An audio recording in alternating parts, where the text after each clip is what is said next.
Assalamualaikum warahmatullahi wabarakatuh. Innal hamdalillah nahmaduhu wa nasta'inuhu wa nastaghfiruhu wa nastahdihi wa na'udzu billahi min shururi anfusina wa min sayyiati a'malina. May yahdihillahu fahuwal muhtad wa may yudlil falan tajida lahu waliyyan mursyida.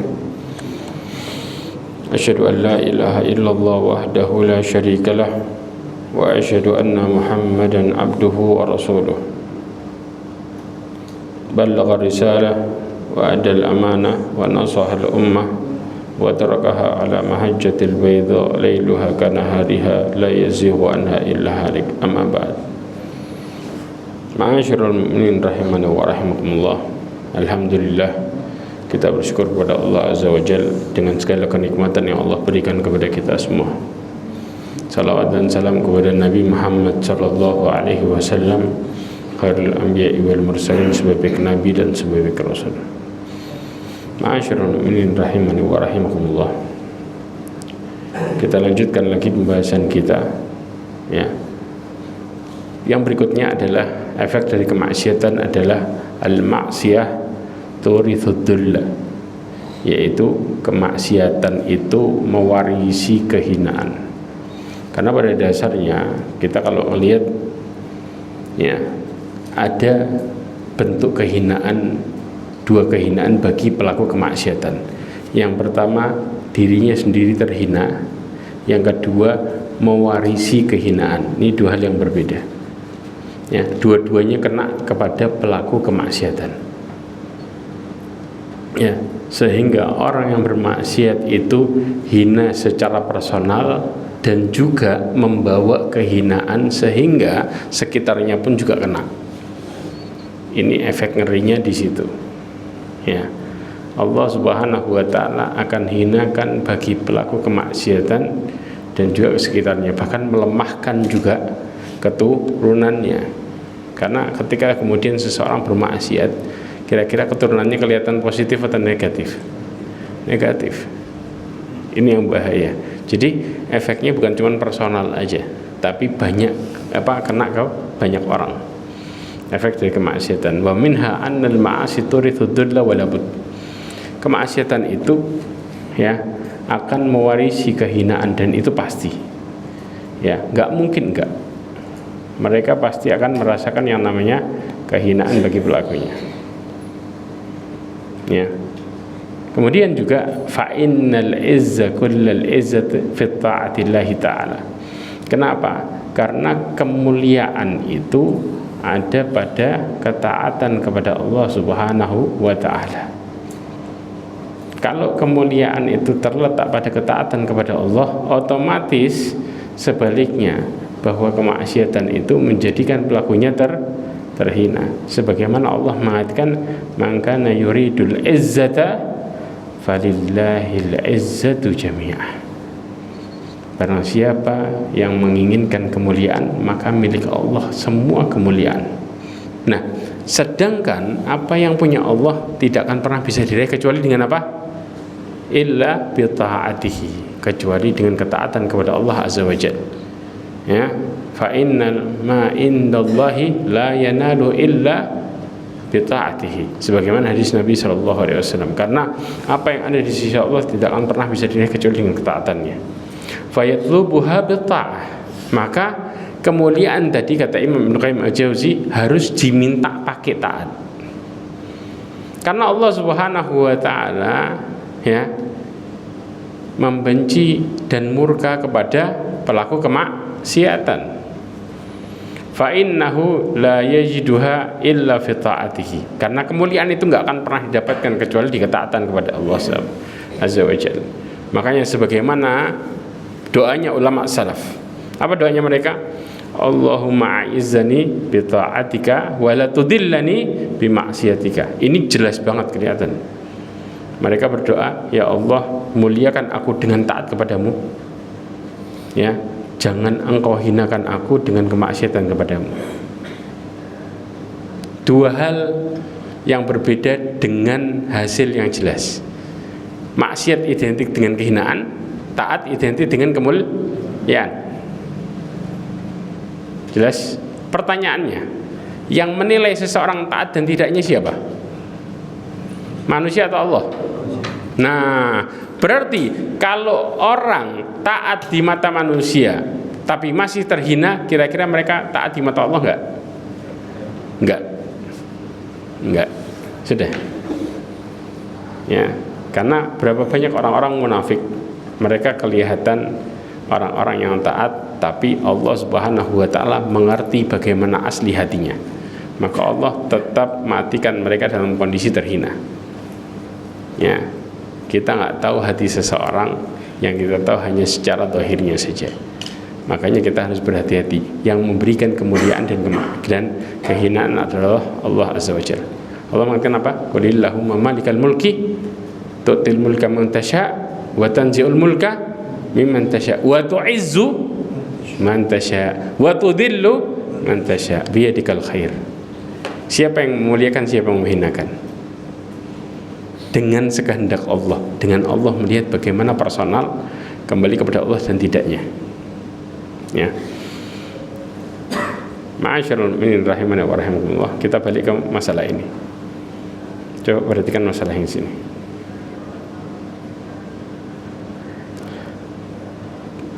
Akhlak mulia, kemuliaan, ya. Akhlak mulia ini merupakan sebab terbanyak memasukkan seseorang ke dalam surga. Yaitu apa? Ketakwaan dan juga akhlak mulia. Ini ketaatan bukan? Iya. Sampai Rasulullah mengatakan aktsaru may yudkhilul jannah taqwallah wa husnul khuluq. Yang faktor terbanyak orang masuk ke dalam surga karena dua hal. Takwa kepada Allah dan juga akhlak yang mulia. Karena kemuliaan akhlak seseorang itu barometer keimanan mereka. Ini yang dimaksud. Jadi semakin seseorang taat sama Allah, maka semakin kelihatan imannya secara benar dan kejujuran imannya. Tapi semakin mereka terkikis imannya, maka semakin akan ingkar sama Allah. Jadi ada titik baliknya. Jadi yang mempengaruhi apa? Keyakinan dan tidaknya. Dan itu terlihat dari faktor mereka dekat dan tidaknya kepada Allah Azza wa Jalla. Makanya Rasulullah mengatakan akmalul mu'minina imanan ahsanuhum khuluqan. Hiyarukum linisaihim. Rasulullah SAW mengompetkan akhlak mulia dengan baiknya mereka kepada keluarganya. Disebutkan bahwa yang paling sempurna imannya, kata Rasulullah SAW, adalah yang paling baik akhlaknya. Sebaik-baik kalian adalah sebaik-baik kalian terhadap istri kalian. Kenapa? Karena ketika akhlak mereka kepada Allah baik, otomatis sama manusia juga baik. Karena nggak mungkin muncul ya kedzaliman sama manusia bisa disertai ketaatan dengan Allah Azza wa Jalla. Paham di sini? Jadi namanya akhlak sama Allah dan manusia itu berjalan bersamaan. Dia nggak terpisahkan. Kemudian Rasulullah juga mengatakan, ini lebih jelas lagi, wala yajtami'u syuhu wal iman fi qalbi abdin abada. Nggak mungkin ya kumpul sifat pelit dan keimanan dalam hati seseorang selamanya. Karena dua ini merupakan sifat yang bertolak belakang, kayak minyak sama air.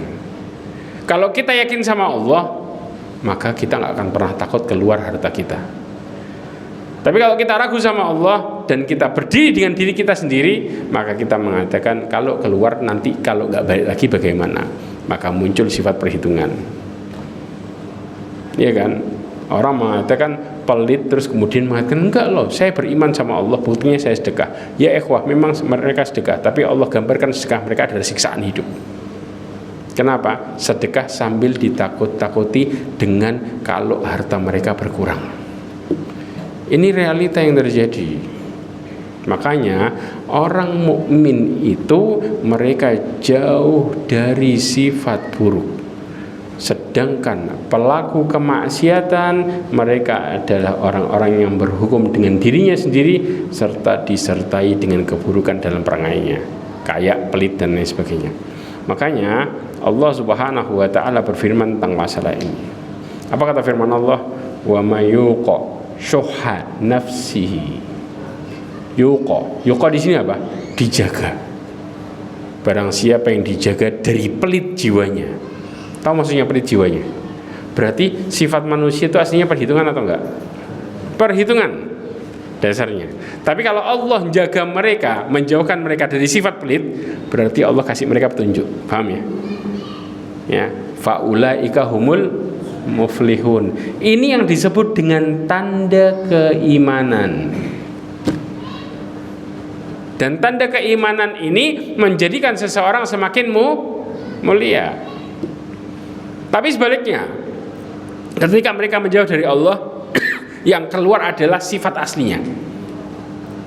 Dengan manusia dengan sifat aslinya, mereka adalah orang-orang yang perhitungan. Istilahnya, kita dapat sesuatu, ada orang yang minta, kemudian mereka akan mengatakan, lah kok enak, saya berusaha susah-susah, orang tinggal minta dari saya.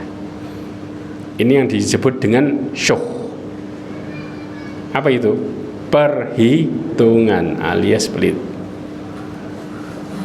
Ya, ini yang sering, bahkan orang yang mengaku beriman masih ada sifat ini. Betul enggak? Saya kasih contoh lah. Contoh kasus. Ketika seseorang berdagang, paham? Tiba-tiba orang yang berdagang tadi diminta sama temannya, ajarin saya dong caranya. Saya mau juga dagang yang sama. Maka orang ini berpikir apa? Kalau dia dagang sama saya, maka nanti rezeki saya diambil sama dia. Perhitungan nggak ini? Masuk di sini. Banyak nggak? Banyak. Berarti dia saingan saya. Padahal Allah membagi rizki pernah salah nggak? Nggak pernah salah. Dan Allah bagi rizki masing-masing sama apa beda-beda? Beda-beda. Kalau bukan rizkinya, bisa datang ke dia nggak? Tapi kalau rizkinya, bisa pergi dari dia nggak? Kalau rizkinya dia, bisa pergi dari dia? Nggak bisa. Prinsip ini yang dipegang sama orang beriman. Jelas? Dan prinsip takut rizkinya diambil yang dipegang sama pelaku kemaksiatan yang mereka orang-orang yang ragu sama Allah. Maka mereka yang seperti ini akan dihiasi dengan ketakutan dan kehinaan. Ketika ada orang dagang yang sama, apalagi sebelahan, maka dia penuh dengan rasa benci. Kenapa orang itu harus saingan sama saya? Padahal kalau bukan rizkinya nggak bakal orang datang, kalau rizkinya nggak bakal lari ke sebelah.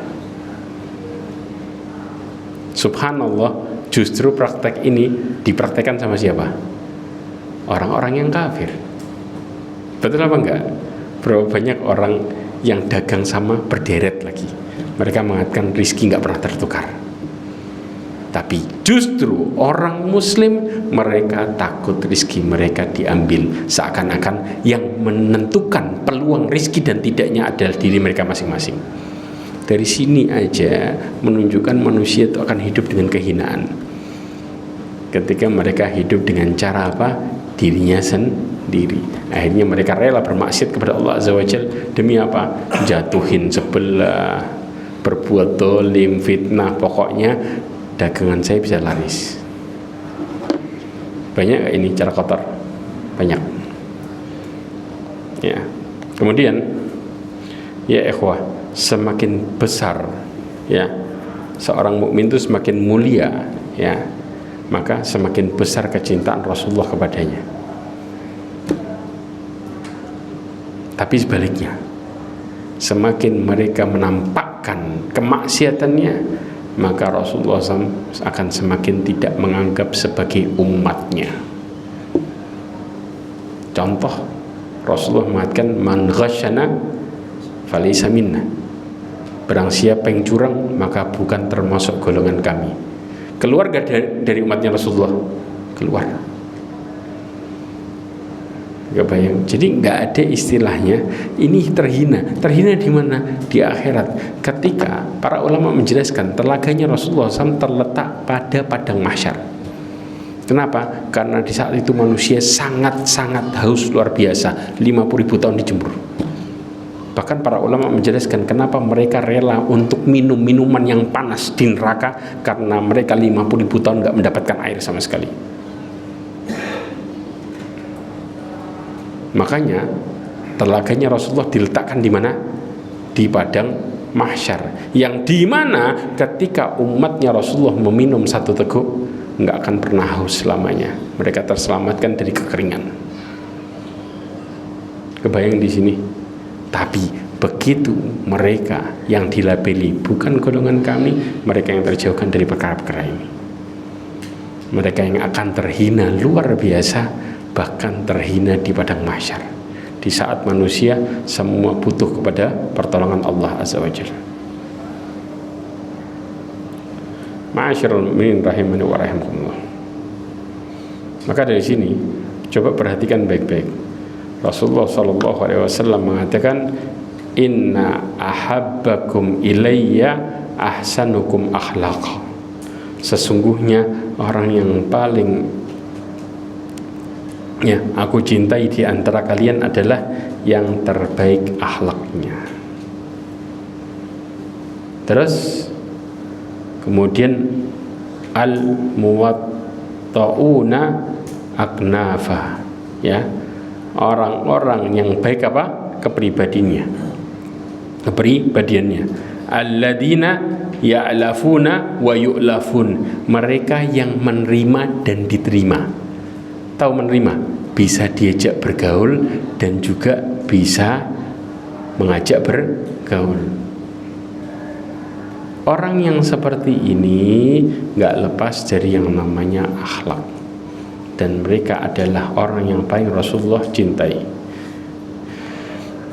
Bahkan Allah Subhanahu wa ta'ala memandang baik orang-orang yang seperti ini juga.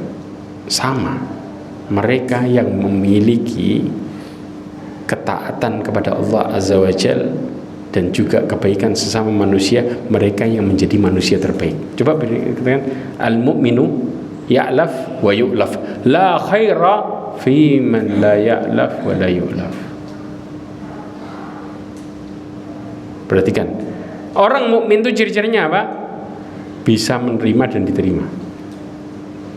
Itu orang mukmin. Dan tidak ada kebaikan sama sekali yang nggak bisa menerima dan diterima. Orang maksiat bisa diterima nggak? Dan orang maksiat bisa menerima kondisi sekitarnya nggak? Tidak bisa sama sekali, karena mereka punya sifat apa? Ini dia, egois. Yang penting saya bahagia, yang lainnya saya nggak peduli. Ini bisa menerima dan diterima nggak? Orang egois itu nggak mungkin bisa. Jelas. Tapi kemudian Rasulullah mengatakan lagi, khairun nas anfa'uhum linnas. Sedangkan pelaku kemaksiatan bisa memberikan manfaat kepada orang lain, justru memberikan madarat, maka mereka disebut seburuk-buruk manusia. Fahmul mukhalafah menjelaskan, karena yang terbaik adalah yang bermanfaat bagi orang lain. Pelaku kemaksiatan mendatangkan keburukan bagi orang lain, maka mereka adalah manusia yang terburuk. Anda bisa bayangin. Ma'asyiral mu'minin rahimani wa rahimakumullah. Kemudian balik lagi ke pembahasan kita.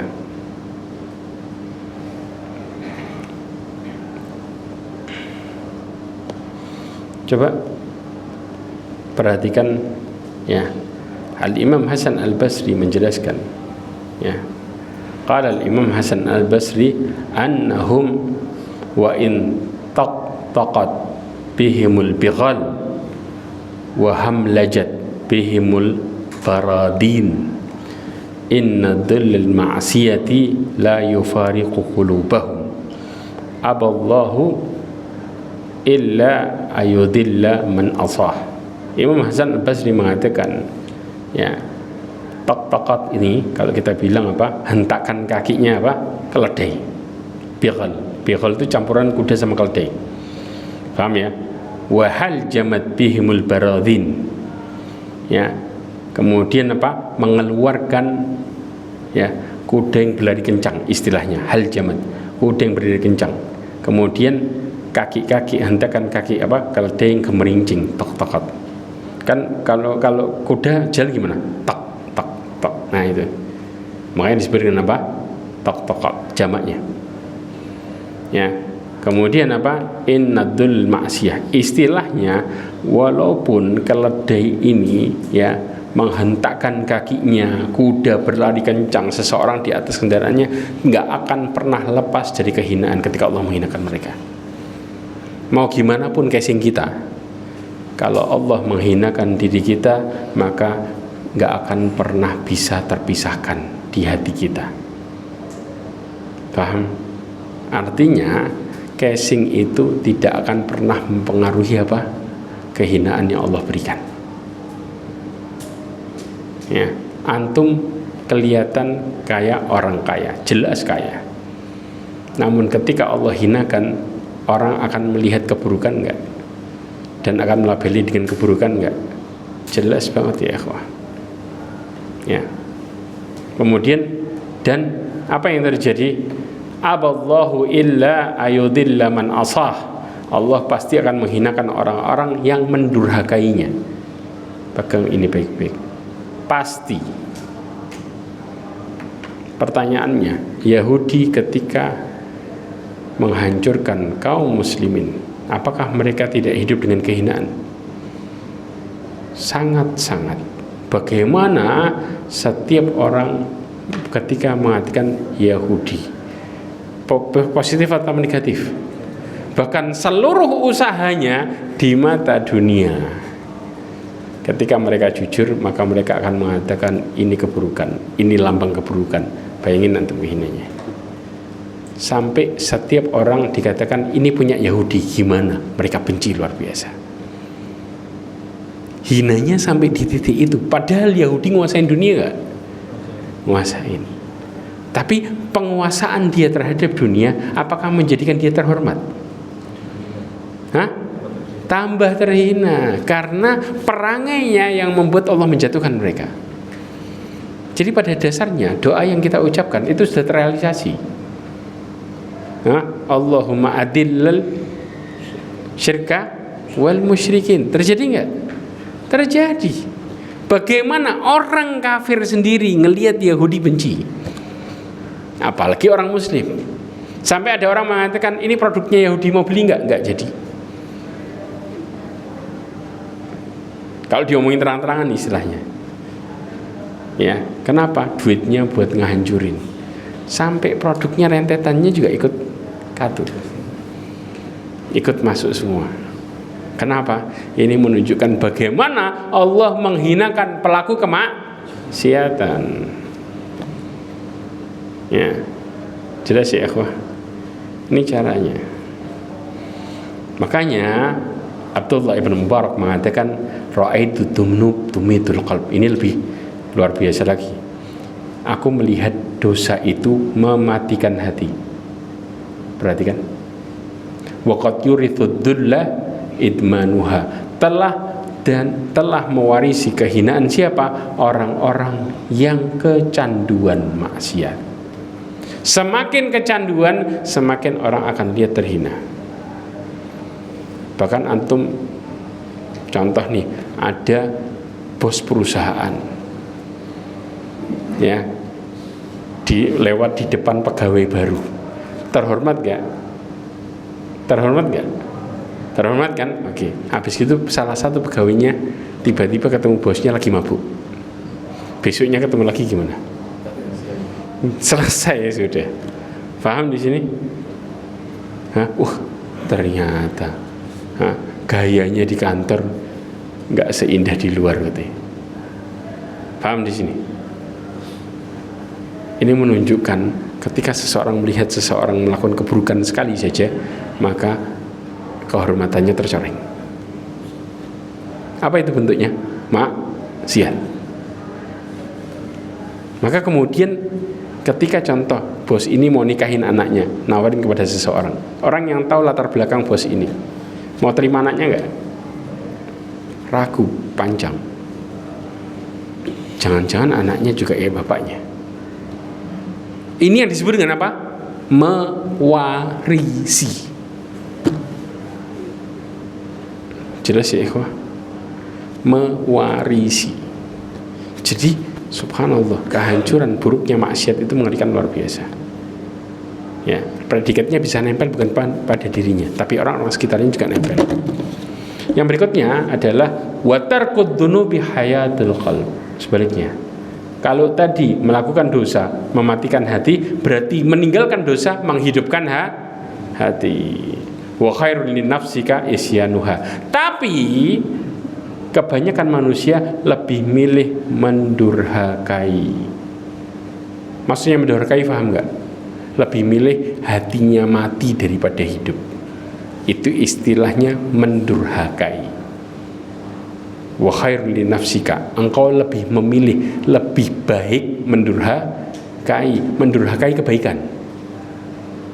Sekarang orang tahu bahwa maksiat itu menghinakan, tapi manusia lebih milih maksiat atau ketaatan? Dominan maksiat. Padahal tahu kan efeknya? Ini yang dimaksud ya, wa khairu linafsika isyanuha. Padahal apa? Wa hal afsada dinu illal muluk. Ya, maka dikatakan bukankah yang merusak agama itu adalah para raja? Ya, kemudian wa ahbaru su'in wa ruhbanuha. Kemudian siapa? Kemudian ulama yang buruk serta para pendetanya. Karena mereka adalah public figure yang menjadi panutan. Setiap orang bermaksiat, lah itu ngelakuin. Manusia ini lebih gampang ya ngelihat ke agama atau contoh personal. Contoh, orang kalau disuruh milih nih, agama Islam itu buruk atau baik sih? Baik kan, mutlak kan, jelas kan? Oke. Orang ngelihat ke agamanya atau personalnya? Personal. Berapa banyak sudah tahu ini salah? Loh enggak, tapi itu ngelakuin. Jadi dalil nggak itu? Jadi dalil kuat. Nah, lah buktinya pemimpinnya gini. Ya wajar tuh kalau gini. Jadi dijadikan hujah untuk melakukan pembenahan kemaksiatan. Dengan cara apa? Menunjuk personal. Padahal selalu kita mengatakan, loh itu kan oknum. Betul enggak? Tapi itu jadi hujah kuat. Padahal sudah tahu yang melakukan seperti itu enggak bahagia.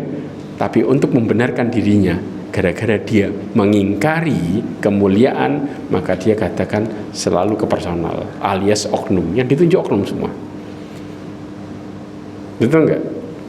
Orang untuk menjelekkan satu kumpulan, mereka tinggal lihat oknumnya aja. Berarti kalau oknumnya gini, semuanya jelek. Cara Allah menjatuhkan kadang-kadang seperti itu. Betul apa enggak? Karena mereka selalu melihat kepada sisi itu. Padahal contoh yang baik 20, yang jelek 1. Yang dilihat yang mana? Label jelek dari yang mana? Dari yang 1. Padahal mereka tahu yang baik 20. Diterima nggak yang 20? Nggak diterima. Loh enggak, pokoknya itu jelek. Selesai. Banyak hal kita nggak perlu contohkan. Berarti menunjukkan bahwa keburukan yang 1 tadi bisa merusak yang banyak. Makanya disebut dengan apa? Mewarisi. Jelas? Ya. Ma'asyiral mu'minin rahimani wa rahimakumullah.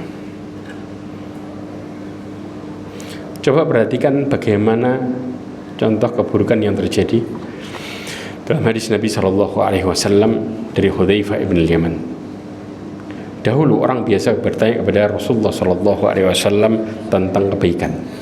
Kemudian aku bertanya tentang keburukan ya, yang aku khawatir menimpaku. Ini kata Hudzaifah.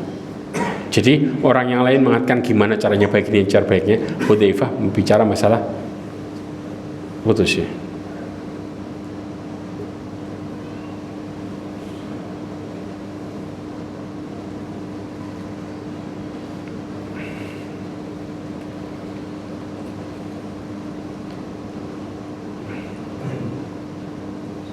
Sebentar.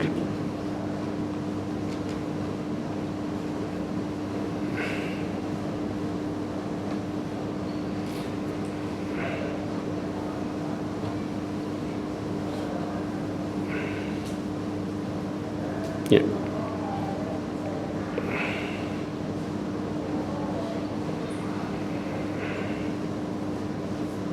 Ya. Ma'asyarul mu'minin rahimani wa rahimakumullah.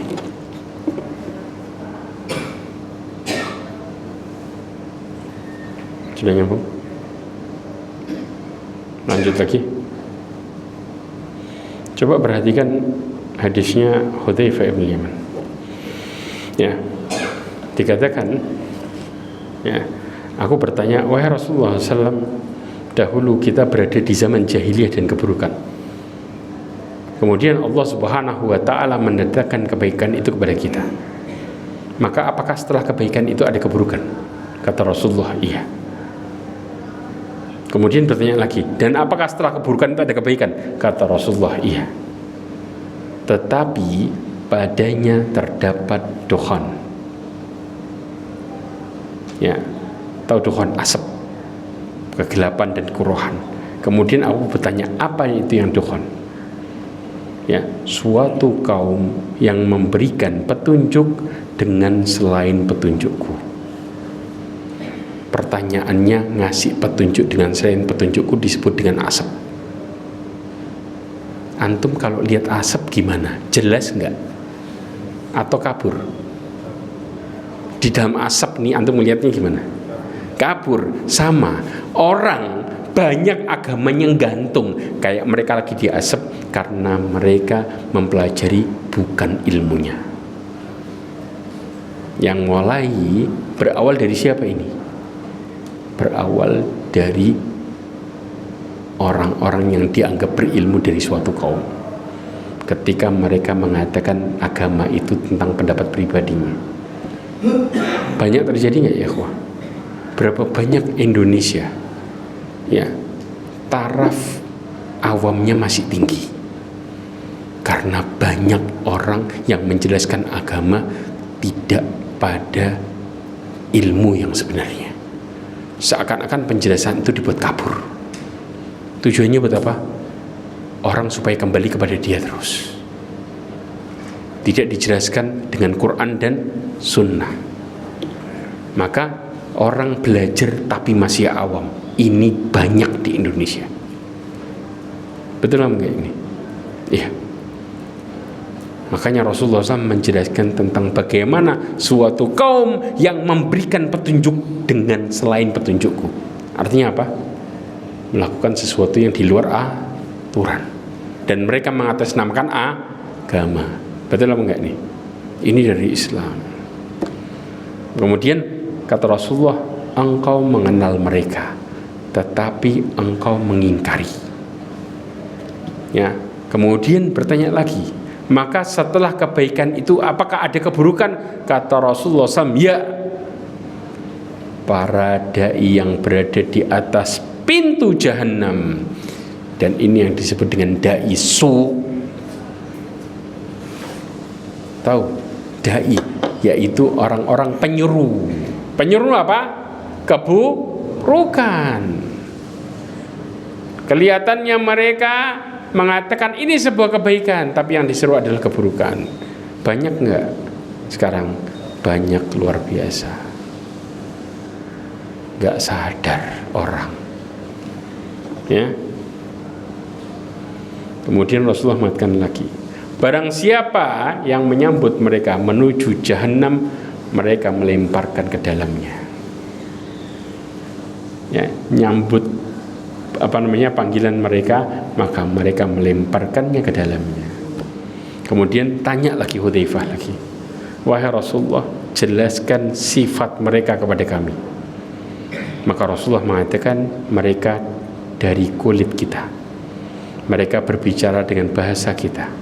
Berarti bicaranya bahasa apa? Bahasa Arab. Aku bertanya, apa yang engkau perintahkan kepadaku jika keadaan itu menimpaku?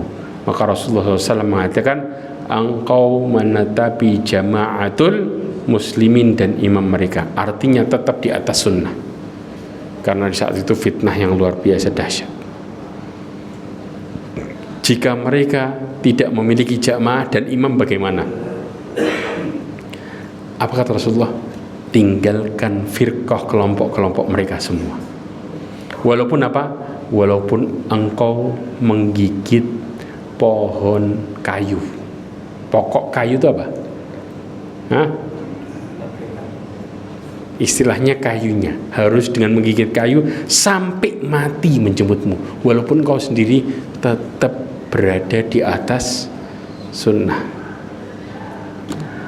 Ya, apa maksudnya? Berarti pada saat itu manusia sedang dalam keadaan terfitnah yang luar biasa, dan orang yang seperti ini adalah kelompok minoritas. Mayoritasnya apa? Mayoritas adalah orang-orang yang mereka terfitnah dan tersesat. Nah, bahkan Rasulullah mengatakan apa? Umatku akan terpecah jadi berapa golongan? 73 golongan. Semuanya masuk neraka kecuali satu. Siapa mereka wahai Rasulullah? Man alayya wa ashabi. Siapa yang berada di jalanku dan para sahabatku. Inilah yang dijelaskan oleh Nabi SAW. Sisanya banyak di antara mereka yang jadi tukang panggil ke neraka jahanam. Ayo sini, masuk nyemplungin, masuk lempar, masuk lempar. Kebayang ya ikhwah, bagaimana hinanya luar biasa kemaksiatan dan mewarisinya. Tak mewarisi, banyak kejangkit kanan kiri depan belakang. Orang-orang yang berada di atasnya mereka adalah minoritas dan terkucilkan. Makanya Rasulullah nyuruh tetap di atas jalannya, walaupun engkau harus apa? Menggigit. Dengan artinya dalam kondisi sendiri satu-satunya, dan matilah dalam posisi itu. Syekh Salim ibn al-Hilali mengatakan bahwa dukhon itu adalah kekuruhan. Yang pertama adalah masalah apa? Perkara baru dalam agama.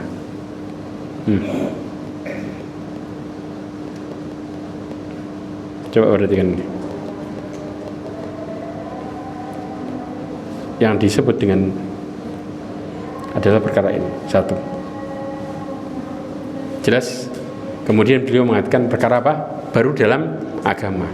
Beliau mengatakan sesungguhnya dukhon ini adalah penyimpangan mengenai manhaj Nabi yang benar, yang dulu memimpin kebaikan, kemudian dukhon ini menjadikan buruk jalan yang putih bersih. Artinya jalan yang benar diwarnai jadi buruk. Jelas? Ya. Dan dalam kondisi apa? Yang malamnya seperti siang. Tahu malam? Malam itu kan gelap, menjadi kayak siang. Yang awalnya sembunyi-sembunyi balik menjadi apa? Terang-terangan. Zaman Rasulullah SAW orang yang seperti ini terkucilkan. Orang munafik itu nguasain enggak? Enggak kan? Mereka dalam kondisi kelompok yang tersingkirkan. Pertanyaannya, sekarang orang munafik nguasain enggak? Nguasain. Orang yang benar nguasain enggak? Terhina. Selesai. Ya. Bukankah Nabi SAW juga bersabda, suatu kaum yang memberikan petunjuk dengan selain petunjuk Allah, engkau mengenal mereka tetapi engkau mengingkarinya. Ya, istilahnya inilah asal penyakit dan akar musibah, yaitu menyimpang dari sunnah dalam masalah manhaj dan berpaling dari petunjuk Nabi SAW dalam perilaku dan amalan. Dan mereka mengatakan ini dari Rasulullah. Artinya mereka itu mengotori kebaikan, ya, dan mengeruhkan sumber dan merubah kesegarannya. Paham? Yang artinya bersih awalnya Quran dan Sunnah, mulai muncul macam-macam yang dimasukkan sebagai seakan-akan dari Quran dan Sunnah, sehingga orang yang melakukan yang mereka menganggap ini benar tetapi masih terhina. Jelas? Saya kasih contoh kasus. Contoh jelas. Orang melakukan sebuah kegiatan yang dianggap merupakan bagian dari Islam. Jelas? tiba-tiba ya kemudian datang adzan, justru mereka nggak sholat, tambah lanjut atau bubar sekalian. Padahal mana yang wajib? Sholat kan? Tapi justru mereka mengingkari sholat itu dengan menundanya, ya, dan tidak mengerjakannya secara berjamaah sebagaimana yang Rasulullah lakukan, atau dengan meninggalkannya.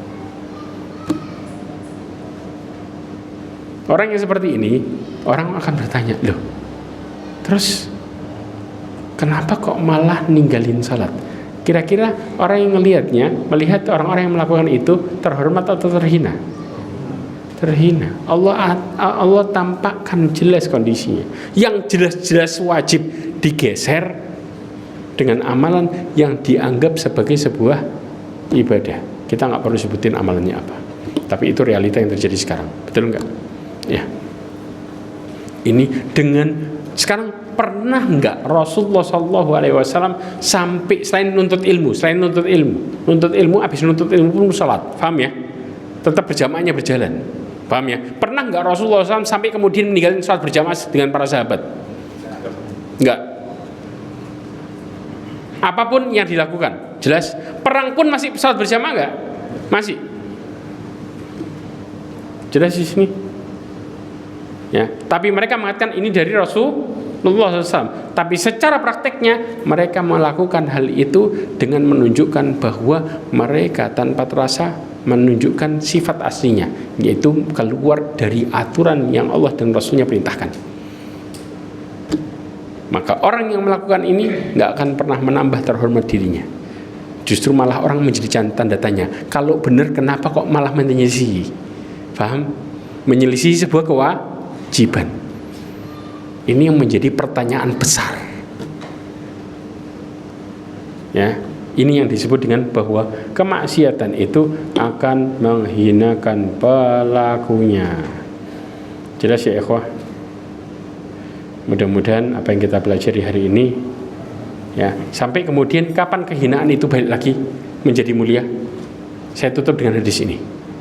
Abdullah bin Umar, ya, mengatakan bahwa Rasulullah SAW bersabda, idza tabayatum bil inah.